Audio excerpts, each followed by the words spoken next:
Интернет-магазин Ваху.ру. Доклад «Подводные камни интернет-торговли».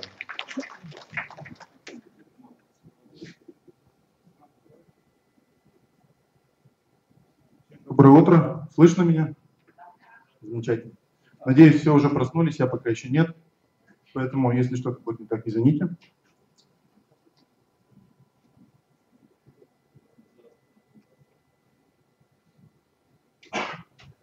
Итак, начнем. Времени очень мало, поэтому постараюсь быть кратким, но как получится. Итак, тема моего доклада «Подводные камни интернет-торговли». Зовут меня Берский Дмитрий, интернет-магазин Ваху.ру. Сразу вопрос задам. Кто слышал о нашем магазине до сегодняшней конференции? Ох, как много. А кто делал у нас покупки? Ну вот это главный камень, собственно. То есть все слышали, а покупки почему-то делать никто не стремился. Все, что буду рассказывать, я буду рассказывать применительно к нашему магазину, поэтому это не аксиома, не истина там в последней инстанции, поэтому это так для информации, чтобы вы могли примерить на себя то, что я буду говорить, пару слов о нашем магазине. Значит, на сегодняшний день у нас товарная база насчитывает порядка 200 тысяч товаров, из них около 100 тысяч уже выложено для покупателей, то есть можно это приобрести, но 20 тысяч доступно к заказу прямо вот сейчас, то есть это есть у поставщиков. Основная наша, скажем так, позиция, мы работаем без склада, то есть у нас нет своего склада в Ижевске. Ну, конечно, он есть, но мы не держим все те товары, которые есть у нас в продаже, на нашем складе. Значит, у нас более 20 активных поставщиков, почему так мало, там позже расскажу. Примерно 1500-1600 посетителей в день, 600 товарных групп и так далее. Значит, наш ассортимент очень широкий, то есть мы позиционируем себя сейчас как мегамаркет, это вот детских товаров, там, заканчивая автотоварами, электроника, видеотехника и так далее, и так далее. Мы осуществляем доставку по Ижевску от 900 рублей бесплатно, регионы России, всевозможные службы доставки Почты России, Pony Express, LGBox, система почтоматов и так далее. Значит, что такое в нашем понимании хороший интернет-магазин? Это прежде всего собственный склад. Как я уже сказал, у нас собственного склада нет, поэтому мы считать себя хорошим интернет-магазином, в общем-то, не можем, к сожалению. Мы стремимся. Собственный склад, на самом деле, дает достаточно много преимуществ. Это и низкая цена закупа, и экономия на логистике и так далее. Естественно, низкие сроки доставки. Пока мы себе позволить этого не можем, это достаточно дорого. Особенно учитывая ту номенклатуру, которая у нас сейчас представлена на складе, на сайте. Значит, это синхронизированный склад-магазин, понятный расчет услуг для всех. Клиент должен сразу понимать, сколько ему придется заплатить за ту или иную вашу услугу. То есть это не должно быть для него сюрпризом после того, как он уже оформил заказ. Четкие правила резервирования обязательно. Вот у нас, например, действуют правила для клиентов такие, что, в принципе, мы возим товары без предоплаты, но некоторые товары мы без предоплаты вести не можем, потому что по ним могут быть отказы, то есть нам на складе вот зависшие такие позиции не особо нужны. Поэтому у нас на сайте, в общем-то, это все расписано. Доступные каналы обращения. Особенно хочу отметить на отзывы клиентов, которые клиенты могут публиковать у нас на сайте. Мы принципиально поддерживаемся той позиции, что мы публикуем вообще все отзывы клиентов. Правда, есть модерация, удаляем там ненормативную лексику, если такая вдруг случается. Но вроде бы не было еще пока. Клиенты очень адекватные у нас. Ну, политика возвратов и сервиса. Успех интернет-магазина складывается вот из основных таких пунктиков. 30% это удобство магазина, 30% цены, 30% ассортимент, ну и прочие факторы. По ценам хочу сказать отдельно. В общем-то, клиент у нас умножатый, если кто-то знает такой термин в маркетинге. То есть это клиент, который точно знает, что хочет, выбирает наилучшее место для того, чтобы этот товар приобрести. И поэтому мы вынуждены цены держать на достаточно низком уровне. Вообще бытует такое мнение по интернет-магазинам, что цены в интернет-магазинах ниже, потому что вроде как нет аренды, там, ниже затраты на рабочую силу и так далее. Все это сказки для обывателей. То есть на самом деле цены в интернет-магазине ниже потому, что, в общем-то, во-первых, нам нечем конкурировать особо больше с обычной розницей, кроме там удобства, но не все это понимают. И второе, это некий такой надежда на перспективу. То есть мы надеемся, что когда-то вот с нашими низкими ценами мы наберем такие обороты, чтобы смогли окупать там затраты, стать прибыльными и так далее.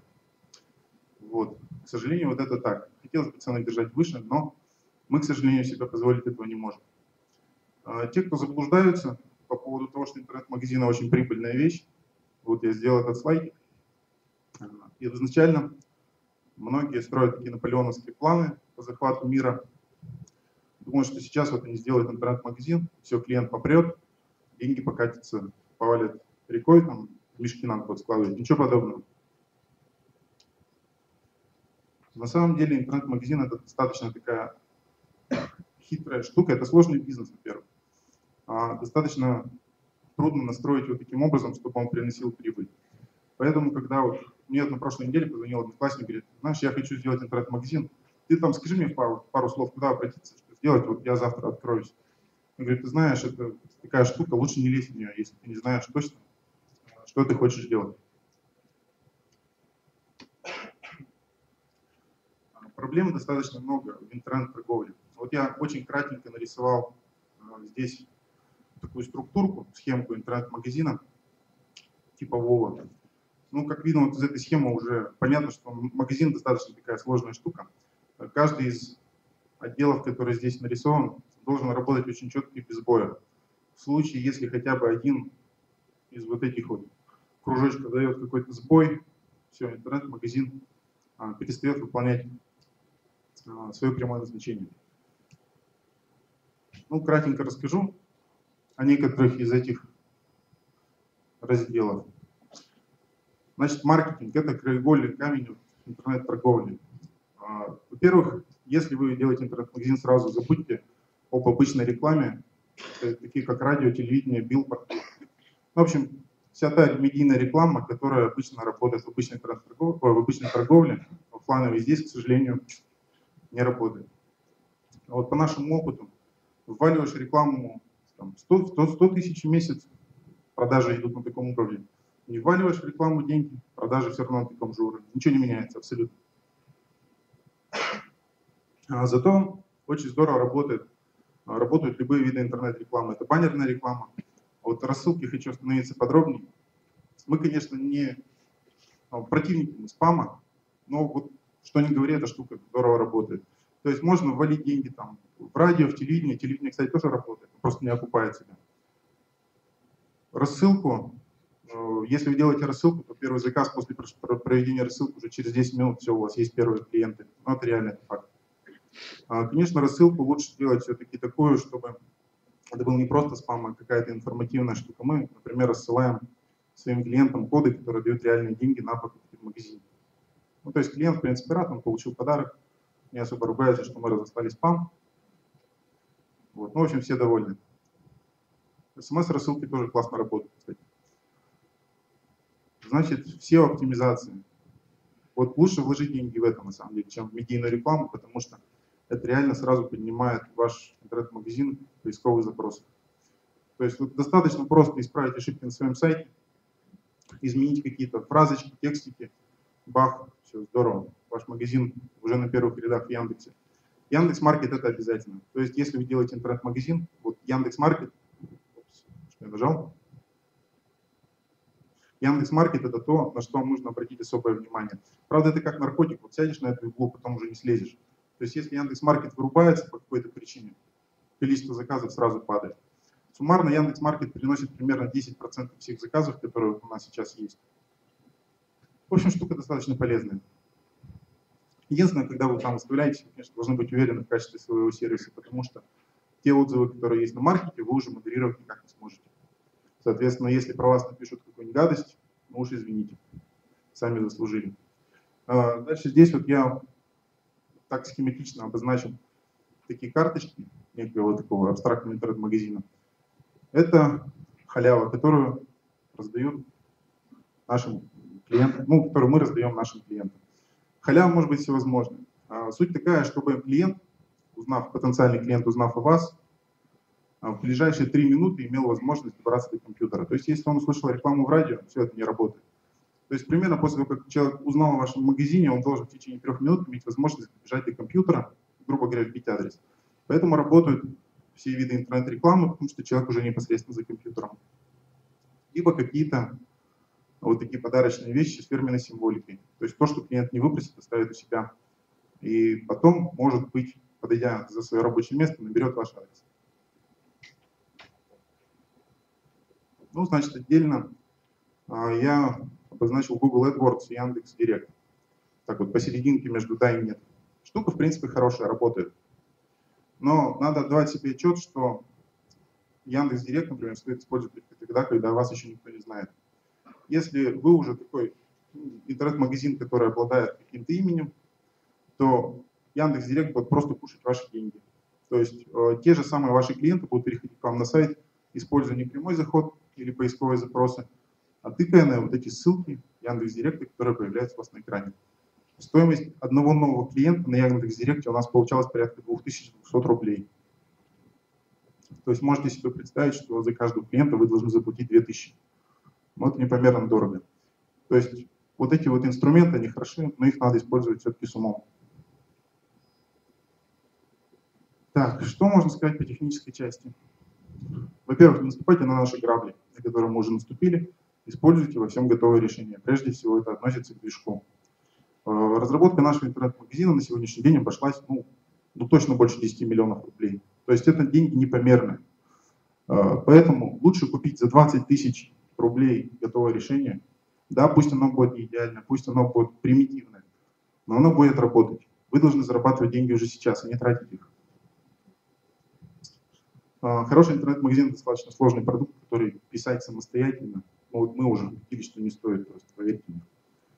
Bittrex это бот или еще какие-то решения, их полно сейчас. Используйте готовое. Далее, простое доменное имя. Вот тут у меня написано «самый лучший магазин.ру». Так, конечно, называть не надо ваши сайты. Подумайте о том, чтобы доменное имя вашего магазина звучало кратко, запоминалось, вот как у нас, может быть, даже немножко провокационно.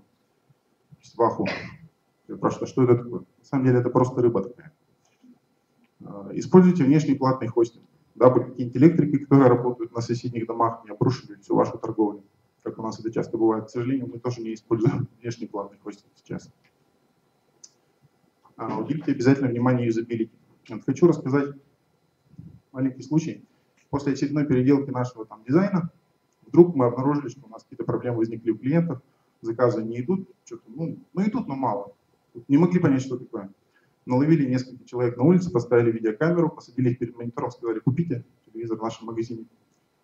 Оказалось, что люди просто банально не могли найти корзину. То есть они сложили товары в корзину и вот так бессмысленно 5 минут по экрану двигали мышкой. Не могут.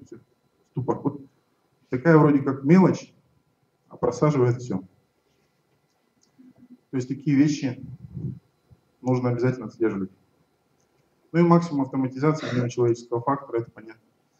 От людей в работе в любой никуда не уйти, а людям свойственно ошибаться. Чем больше ваш магазин будет делать сам, тем лучше. Наш магазин, он вроде бы такого конвейерного типа. То есть, например, продажа сопутствующих товаров у нас идет плохо, в отличие от традиционной розницы. Но это связано не потому, что мы там плохо общаемся с клиентами и так далее. Мы клиента в большинстве случаев просто не видим.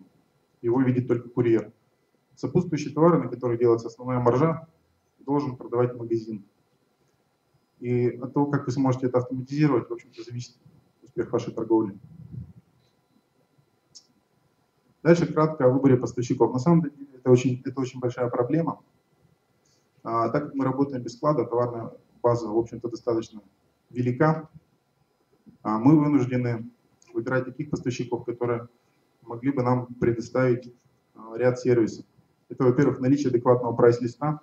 Значит, здесь особенно остановлюсь. Очень много поставщиков мне звонит ежедневно, порядка 3 потенциальных каких-то поставщиков, которые предлагают свои товары. Адекватного прайс-листа нету 90%. То есть что такое адекватный прайс-лист? Название, артикул обязательно уникальный, потому как по артикулу наш движок ищет в этом прайсе товар, берет его цену, естественно, высчитывает уже нашу продажную цену. Меня особенно умиляют ижевские поставщики, которые говорят, и знаете, мы классный оптовик, давайте с нами сотрудничать. Я говорю, пришлите прайс. Присылают вордовский документ. В нем там что-то написано. Я говорю, ребят, нужна таблица электронная. Присылают вордовский документ, в котором нарисована таблица. Вообще супер. Продавать, конечно, с таким поставщиком что-то нереально. Наличие B2B-системы значительно экономит время, широкий ассортимент и порог минимальной отгрузки. Это два такие фактора, которые в паре работают. Если у поставщика довольно маленькая номенклатура, там порядка 1000 товаров, и есть еще минимальный порог отгрузки 100 000 рублей, понятно, что с этим поставщиком у нас ничего не склеится. Мы будем месяц ждать, пока наберутся заказы для того, чтобы отгрузиться. И гарантия резервирования обязательно. То есть вы должны быть уверены, что если вы поставили товар в резерв вашего поставщика, то он к вам приедет. К сожалению, не все могут это гарантировать. У нас есть один сейчас такой поставщик, все, поставщик хороший, классный, но 20% заказанного товара не отгружается стабильно. То есть вы можете понять, если мы пообещали клиенту, что мы привезем ваш товар в такой-то срок и не привозим, ну, конечно, клиенту можно рассказывать, что виноват поставщик, но его это мало интересует. Поэтому с резервированием, к сожалению, не у всех все хорошо. Онлайн-каталог нужен, дабы мы могли экспортировать описание товара к себе в магазин и не заниматься описанием самого. Это очень важно, особенно когда база товаров достаточно велика, как у нас, и текучесть товаров тоже достаточно высока. То есть, например, в компьютерной тематике каждый квартал обновляется примерно половина ассортимента. То есть можете себе представить, что у нас наш контент-менеджер, кстати, девушка сидит, она только и занимается тем, что выкладывает постоянно эти товары на продажу. Если бы она еще делала само описание, то тут вообще все шило. Значит, какие есть проблемы? Поставщики неандертальцы, то есть те, у которых нет ни B2B-системы, ни каталога, ничего вообще. Они хотят продавать, но при этом для того, чтобы продавать интернет-магазинам товар, не сделали для этого совершенно ничего. Таких вот 95%. Собственно, поэтому у нас около 20 поставщиков. А идеальными можно назвать только 2, которые попадают под все эти требования. А все остальные это сплошные танцы с бубном. Чтобы нам выложить какого-то нового поставщика, но это как штурм Эверест. Вся компания думает, что с ним делать. Вот последнего выкладывали. Там несколько дней выкачивали всю товарную базу картинок, чтобы убрать с них логотипы. То есть, вот, приходится таким образом поступать, к сожалению. Ну, дальше, в общем-то, все вещи очевидны весьма. Затваривание склада еще есть такая проблема. То есть, если поставщик с маленьким количеством позиций в прайс-листе и большой порог отгрузки, все это приводит к тому, что склад затоваривается. Заказали у вас какую-то вещь, вам для того, чтобы привезти ее на склад, вынуждены вы набирать еще кучу всякого ненужного барахла, которое потом у вас лежит, кушает деньги, кушает место и так далее. Кстати, с местом в интернет-магазине это вообще проблема, потому что помещение должно удовлетворять ряду тоже требований. Это должен быть вроде как и центр города, то есть пешая доступность, транспортные средства рядом, и цена низкая, потому что затраты в интернет-магазине это вообще критичный фактор. И цены-то маленькие. И склад, чтобы было это помещение достаточно большое. А мы еще торгуем крупной бытовой техникой, для нас это очень критично. Последний раз, когда мы переезжали, мы достаточно долго, тяжело искали новое место для нашего базирования. Мы сидим рядом, 300 метров буквально, по Пастуховым. Дальше управление ассортиментом. Тоже большая проблема, как тоже одноклассник мне сказал. Ну, товар-то мы выложим, это уж вообще ерунда, сделать описание товаров. Вот это самое страшное на самом деле. Значит, товаров много, случаются ошибки. Все ошибки в описании товаров чреваты, собственно, вот этой штукой, возвраты. Клиент покупает, например, телевизор, в котором заявлено наличие Wi-Fi, приносит домой, опа, а Wi-Fi-то и нет. Он прибегает с выпущенными глазами, говорит, вы меня обманули. Ну вот, не хотели бы, честное слово. Значит, что еще? Когда мы выкладывали нашу товарную базу, то есть на заре существования нашего магазина, для того, чтобы выложить один товар, нам приходилось прогнать его примерно через 7 внутренних админов, написанных на вебе. Это страшная совершенно вещь. Все это делалось медленно, поэтому мы уже вынуждены были поставить на всем этом крест и написать уже просто такую программу большую для управления ассортиментом, которая сейчас делает все, выкладывает, позволяет переименовывать товары, расставлять различные параметры и так далее. То есть реализована такая групповая работа с контентом. Очень помогает в работе. Собственно, что еще по управлению ассортиментом хотел сказать. Часть товаров мы вынуждены были унифицировать их описание. То есть не тянем описание с поставщиков, а описываем их сами. Ну, например, телевизоры. То есть там, где нужна система фильтрации. Параметры должны, естественно, одинаково называться, иметь схожие значения и так далее. Такие товары мы сейчас отдаем на заполнение на сторону. То есть у нас есть написанный такой сервис внутри нашего сайта, и люди, которые хотят заработать, там сидят на дому, вписывают эти товары, отправляют нам на проверку, мы принимаем, либо отклоняем, они за это получают деньги. То же самое реализовано, в общем-то, и у доставки. Доставка.ру, ну, знаете, все. Вот здесь кратко написана такая блок-схемка обработки заказа, потому как время поджимает, остановились только на 2 моментах. А мы заявляем сейчас 10 дней на доставку товара клиенту. Естественно, мы можем привести это быстрее. Москва все-таки находится, откуда идет основной товаропоток, недалеко. Но здесь возможны срывы. На этапе даже совершения заказа клиентам товар может уже исчезнуть из продажи, ну, закончится, поставщиков нет. Затем заказ может быть снят в любой момент, также не отгружен и так далее. То есть вот это движение товара к нам, оно срывается, и мы может срываться на многих участках, и мы это постоянно стараемся контролировать на каждом этапе. Именно поэтому мы заявляем 10 дней. Если человек заказал товар, и по каким-то причинам он к нам едет, мы, как говорится, рвемся, но ищем его у других поставщиков, в других местах. Зачастую даже привозим его себе в убыток. То есть цена, которую видит клиент на сайте в момент заказа, все, она фиксируется железно. Дальше уже наши проблемы. Где мы его смогли найти, этот товар? Может быть, даже бывали случаи, просто шли в магазин, здесь в рознице, и покупали. Потом отдавали клиенту его дешевле. Ну, имя важнее в данном случае. Значит, у нас есть система комментариев, маркеров в заказе, она очень помогает избавиться от человеческого фактора.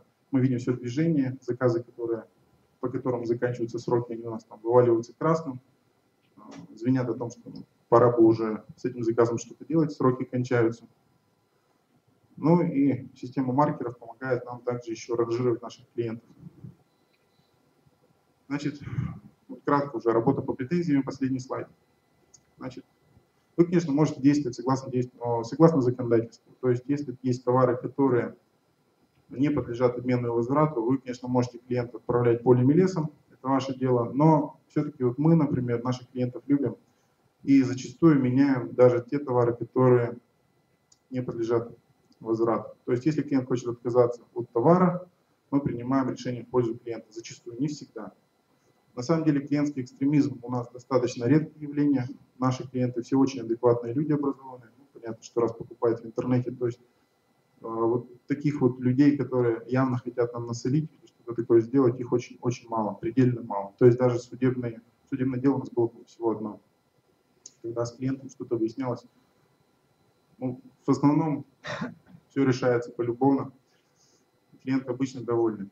Значит, если клиент недоволен работой магазина, признаем вину. Если вина действительно за нами есть, честно объясняем, почему так произошло, компенсируем неудобства. Если срок доставки вышел, опять же делаем скидку, либо каким-то еще образом договариваемся с клиентом. Если, конечно, он этого просит. То есть деньги не стремимся отдать все свои сразу. Значит, товар неисправен, либо клиент просто хочет вернуть нам товар по каким-то причинам. То есть мы тут меняем, либо возвращаем деньги без издевательства клиентам. То есть не ждем там 10 дней, как полагает того закон. А если действительно адекватно человек принес товар сломан, возвращаем деньги сразу. Значит, если клиент официально наезжает, все ответы клиенту обязательно в письменном виде под роспись. Это вам может пригодиться в суде, либо еще в каких-либо разбирательствах. То есть все на фирменных бланках, на бланках официально ответы, с клиента берем расписку, что он наш ответ получил, и так далее, и так далее. У нас, например, фиксируются абсолютно все телефонные переговоры, то есть запись полная, тотальная всего. В случае чего с клиентом можно предъявить клиенту. Вот запись разговора, вот вы сказали, Виктор, вы сказали, так надо, теперь говорите, что вы этого не говорите. Соответственно, по этой же причине мы отзваниваемся клиентам после совершения им заказа в обязательном порядке, дабы убедиться вообще, что клиент такой существует, что это не тролль какой-нибудь, который там создал заказ, чтобы нас там подковырнуть. И должны убедиться, что клиент понимает о сроках, правилах доставки товара. Ну и последнее, если клиент отказывается от заказа после того, как он уже к нам едет, естественно, по закону мы тут ничего сделать не можем, возвращаем клиенту либо деньги, либо просто снимаем заказ. Но товар к нам, тем не менее, приезжает. Зачастую это бывает такой неходовой товар, который продать в ближайший год, может быть, не сможем. Бывают такие случаи. Ну и с почтовыми заказами тоже. Если заказ уехал уже к клиенту, а он тут раз и отказался. Ну, сделать мы тут ничего не можем. Единственное, что помечаем данного клиента как неблагонадежного. И в следующий раз уже переходим с ним на работу по предоплате. То есть пока он деньги не внесет, не подтвердит серьезность своих намерений, значит все, мы товары ему не везем. Особенно с мобильными телефонами такое часто бывает. Заказывают телефон, потом звонишь, ну вот телефон ваш приехал, вы знаете, я уже купил в другом месте. Ну, спасибо. У нас уже этих мобильных телефонов на складе. Поэтому даже от мобильников мы уже отказались. То есть мы их сейчас без предоплаты не возим. В общем-то, если кратенько, то, наверное, все. Спасибо за внимание. Если кому-то интересно, вот по халяве у нас с собой есть подарочные карты на 200 рублей. Но они такие, на самом деле, скидочные. То есть можно оплатить им часть покупки. Если интересно, можете в перерыв в кофе-брейк подойти. Значит, я вам такие карточки дам. Все, спасибо за внимание. Дмитрий, спасибо огромное. Очень интересный доклад, такой практический. Прямо видно весь этот тернистый путь, который вы прошли. Там грабли по обочине разбросаны, шишки, которые именно били. Вот, тем больше уважения, что работаете. И я так думаю, что несмотря на оговорку, что там прибыль это приносит мало, все равно успешный бизнес работает. Вот, я думаю, вопросов будет очень много. Я, по крайней мере, уже перестал выписывать вопросы по ходу дела, потому что задать все нереально. Давайте, пока у нас есть время буквально на 2-3 вопроса, пока готовится следующий докладчик. То есть, пожалуйста, задавайте Дмитрию. Микрофон в зале есть.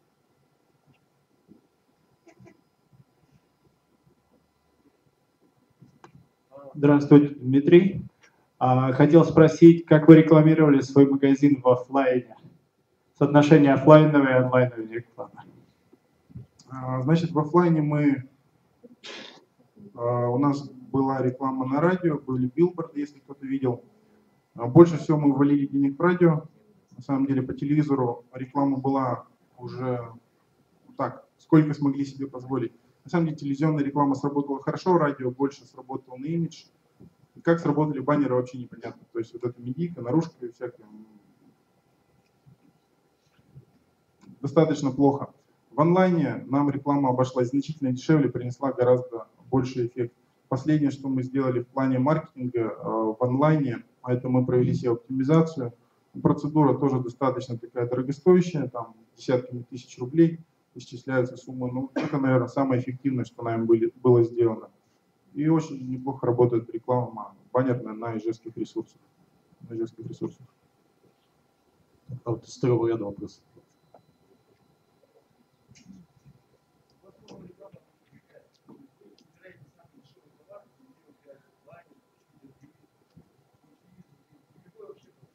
Вот как раз-таки товарной рекламы у нас практически не было, так как это делают наши сети торговые крупные, типа там Эльдорадо и прочее. Это связано с тем, что мы, во-первых, на склад не везем, как я уже говорил, а гарантировать наличие какого-то определенного товара по какой-то определенной цене мы сейчас не можем. Поэтому реклама все-таки больше у нас была имиджевая. То есть нам на самом деле достаточно было просто затащить клиента к себе на сайт и заставить сделать его хотя бы одну покупку. Когда клиент попробует, дальше уже все просто. То есть удержание клиентов у нас на очень хорошем уровне, порядка 70% клиентов становятся нашими постоянными покупателями. Но нужно вот именно преодолеть вот этот барьер и заставить человека купить, особенно если он ни разу не покупал до этого в интернет-магазинах.